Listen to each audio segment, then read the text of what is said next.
I lost $8,000 chasing the next big thing. And the worst part, I didn't even understand what I was buying.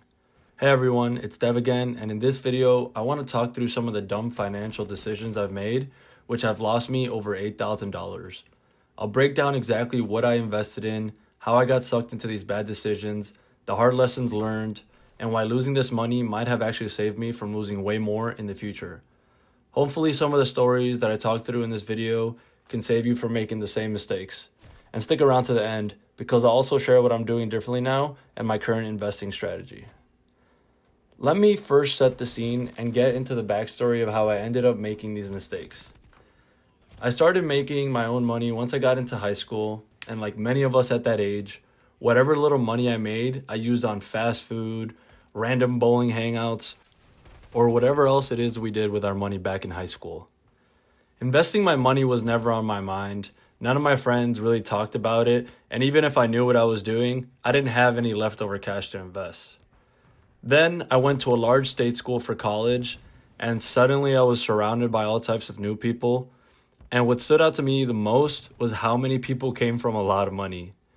With this, I not only started to hear some of my friends casually talk about their crazy allowances or vacation homes, but many times the topic of investing would come up. I would hear someone say, "Did you see the market today?" Or I would hear someone talk about a certain stock that was up X percent. And that's what finally got me started in my own investing journey. Now, at this point, I had a little bit of spare money from my high school graduation party, and I was eager to do something with it, especially hearing my friends talk about their gains.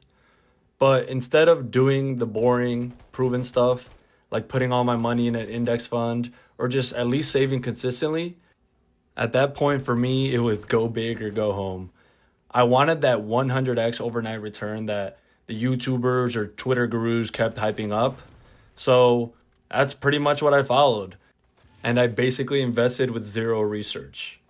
The little amount of research, and I don't even know if you could consider this research that I did, was watching random YouTube videos where there was someone confidently talking about why some crypto coin was going to boom in the next 24 hours.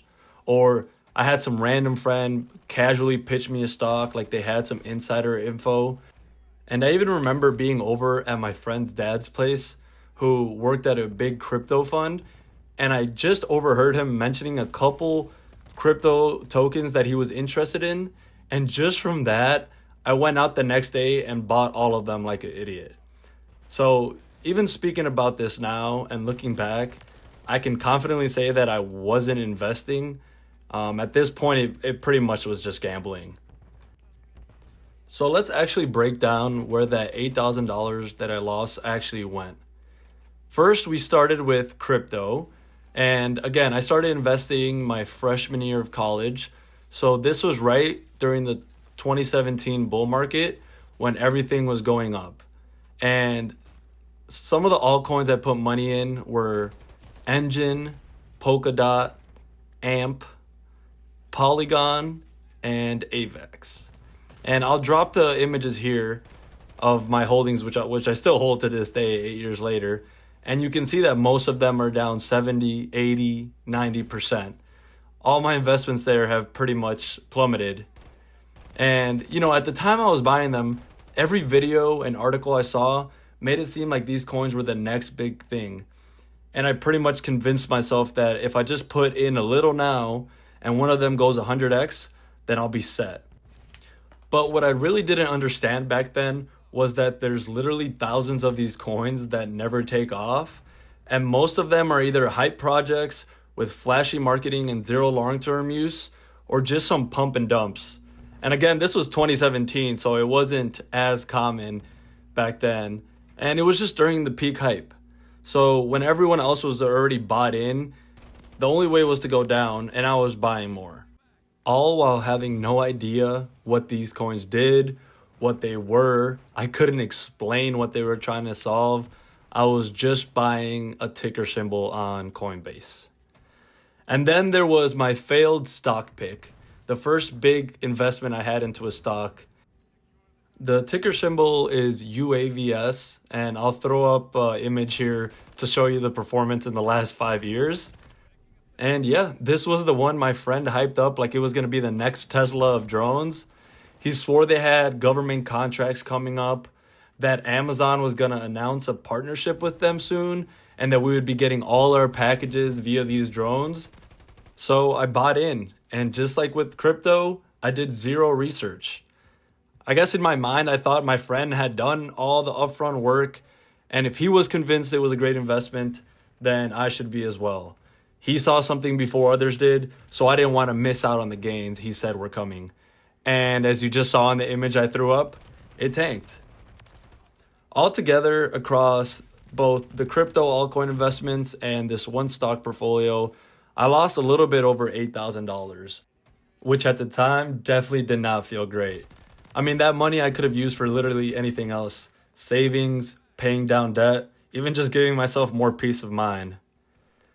So, why did I make these decisions? Why do so many of us fall for these traps? And I think the truth is that chasing fast money is so much easier than doing the boring smart stuff. When I didn't have a lot to invest in the first place, it's hard to get excited about a $70 gain from a 7% return on a $1,000 investment that I put into an index fund. While at the same time, I thought about 100xing that $1,000 and making a life-changing 100 grand. So I see how I thought like that. It's exciting.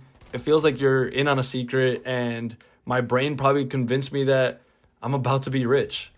But again, like I said before, I don't think this is really investing. In my mind, it's just gambling, and the house usually wins, So losing that money definitely sucked, but at the end of the day, I learned a lot from it. One of the lessons that it taught me was to do my own research. It sounds obvious saying it now, but I wasn't doing it. I was just outsourcing my thinking to other people, whether that would be friends, YouTubers, or random Twitter accounts. And looking back, none of them cared if I lost money. So nowadays, I don't invest in anything unless I can actually explain what it is, how it works, and why it's valuable. And I'll get into this in another video, but I pretty much only invest into boring index funds, and there's not really much stock picking going on in my life anymore. But I'll save that for a different video. Losing this money also showed me that hype is almost always a trap. And by the time I saw a project blowing up on YouTube or TikTok or scattered all throughout Twitter, it probably means that I'm too late and that the big money has already got it in. And I'm probably just going to be exit liquidity for someone else cashing out. It took me losing these $8,000 to realize that the boring, slow path actually works. Index funds, dollar cost averaging, diversification, a lot of the non-sexy stuff that I'm sure a lot of you have heard about. But this is what builds wealth, from my experience at least. Which leads me to my current investing strategy. Most of my investment portfolio sits within index funds. It's not flashy, and I'm not going to get into it right now because there's so many other videos on index funds and why you should or shouldn't invest in them. But at least for me, I don't need to keep track of a bunch of different stocks, and I could sleep well at night knowing that it's not going to go to zero. I also still hold some crypto. Obviously, I have the failed ones, which I've shared before in the images, but most of my holdings are in Bitcoin and Ethereum, which I got into during the 2017 bull run. And I know they're risky, but compared to the random altcoins that plummeted, they're what I consider the blue chips of crypto. So yes, these are risky, but I'm young and I'm completely fine if this all goes to zero. Overall, I would say I have a pretty low risk investment profile. Most of my money is in safe, boring stuff, and I'm not really chasing lottery tickets anymore. Like I said, I could sleep stress-free at night, and I actually understand what I own at this point. Now, this might sound crazy, but I'm actually glad I lost the $8,000 when I did, because I feel like if I hadn't, I might still be chasing some of these same hype investments and doing no research, only while the stakes keep getting higher and higher. Instead of losing $8,000 in my early 20s, I could have lost $80,000 later on in life. So the way I see it, that $8,000 was like paying tuition for my financial education in a way. It hurt, but it saved me from a much bigger bill down the road. Sometimes you need that slap in the face early on to stop you from walking straight into a disaster later. That's how I think about it now, at least. The market charged me $8,000 to learn discipline, patience, and how to invest the right way. At the end of the day, losing that money didn't ruin me. It definitely stung, but it also gave me perspective. I learned that hype and insider tips aren't a strategy. I learned that you need to understand what you're investing in. And most importantly, I learned that boring investing actually works. Most of us are probably not going to get rich quick, but we can get rich slowly. So now I'm curious, what's the biggest financial mistake you've made and what did you learn from it?